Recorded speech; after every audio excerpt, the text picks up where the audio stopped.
see the alternative as a better one. Good. All right. So we have time for a few questions. Why don't we start to the left and state your name and then ask the question? Got it. So first, I'd like to say thank you, Justice Kagan and Dean Triner, for coming. My name's Arrian. I'm a freshman at St. Edward's University in Austin, Texas.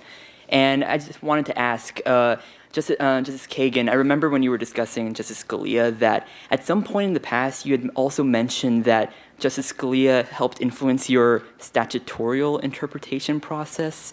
I may be mistaken in this, but if you could discuss that a little bit more, how does that manifest in how you look at statute more generally? Yeah, I don't know if he influenced it on the court. I think Justice Scalia had just become a justice when I went to law school, and for sure his ideas about statutory interpretation were ideas that I, as a law student and then as a clerk and as a young lawyer, you had to sort of think about quite a lot.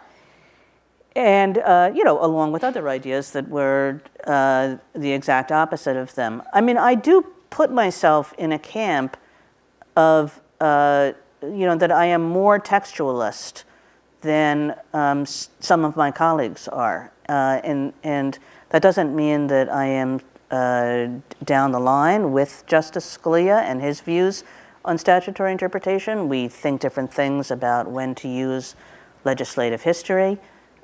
He thought never. I think it is sometimes appropriate, but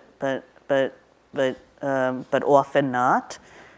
So I think there are ways in which we vary, as you can see, because sometimes we disagreed on statutory interpretation cases, sometimes using the same method, we just reached a different result, and sometimes our methodological differences might have accounted for that.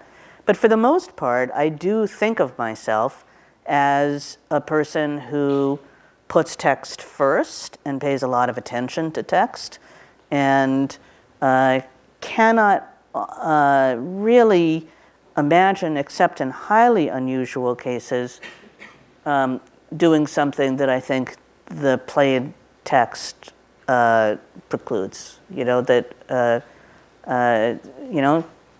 If you read a statute and it says what it says, that's where you stop. Would you consider a lawmaker's intent? I don't think you get a follow-up. I don't get it. It's all right. It's all right. Thank you. Thank you.